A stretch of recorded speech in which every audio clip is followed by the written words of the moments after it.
an historic day on Wall Street, Mike. Mm-hmm. Not in a good way. Nope. Definitely not. Not at all. No.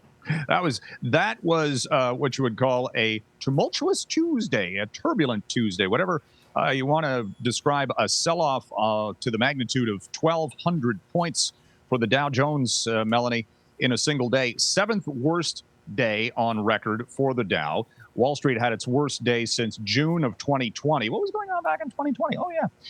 COVID, pandemics, and all sorts of other things.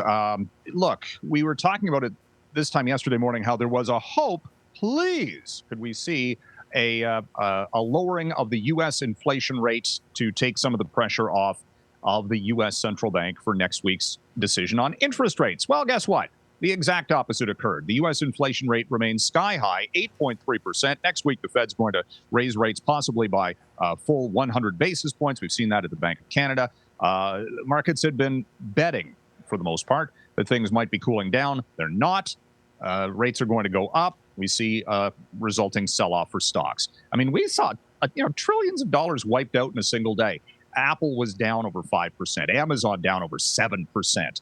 Advanced Micro Devices was down 9%. These are massive companies which lost a whole lot of money for investors yesterday. We'll see if it bounces.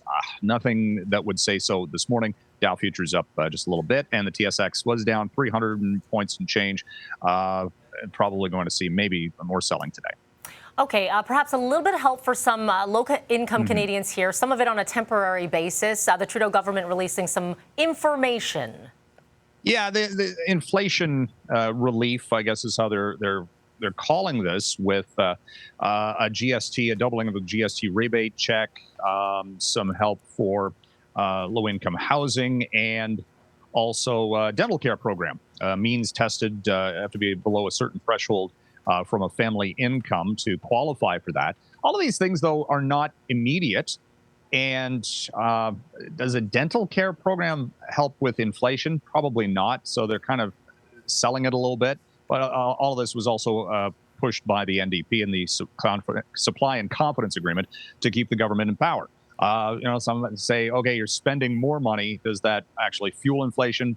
That's debatable at this point, and whether or not it actually helps in the immediate, as opposed to, cutting taxes or something of that nature, which would have an immediate effect on the cost of living. Not so much. Okay. Mike, all eyes on London. Of course, we're looking ahead to the Queen's funeral on Monday. And the question being, as it was looming for several days, will it be a federal stat holiday? Yes, there are asterisks everywhere on what it means for you, depending on where you live and what you do. Province by province. Yeah, province by province. Atlantic Canada, yes. Ontario, no. Saskatchewan, no. BC, yes. And banks, I believe, are going to be open. I think it's up to their discretion. And the TSX, the Canadian Stock Exchange, will be open for business next Monday. I think we're probably going to do a moment of silence, if nothing else. But the thing that I'm surprised, first of all, the Canadian Federation of Independent Business said, look, this is, 5 days away. You can't just shut things down. Small business has to deal with yet another thing, another cost under that circumstance, and giving people days off and such. At the same time, however, Melanie, was this not also talked about at some point? We knew that the Queen was going to pass away at some point. They didn't have a plan in place anywhere. Yeah, a lot of questions, thinking, Mike. I just hear asking you. the question. So, I hear you. No, ask away. So, I think you're asking the question that a lot of people were asking too. Finally, I want to get to this. We know the Detroit Auto Show on the go. A lot of eyes there. U.S. President Biden's going to be going. Yeah, he's a bit of a gearhead when it comes to cars. And you'll probably see some visuals later today of the U.S. president driving the latest and greatest electric vehicles, I'm guessing, because that's the big show that you're going to see, the big product you're coming out of Detroit. And what we'll see next, February, I guess, when the Toronto International Auto Show will be in operation. Hey, they're back to auto shows. What a concept that is, in person for the first time in 2 years. That's a nice change of pace in and of itself. It sure is, Mike, as I catch my... There we go. All right, we'll talk to you soon. Thank you.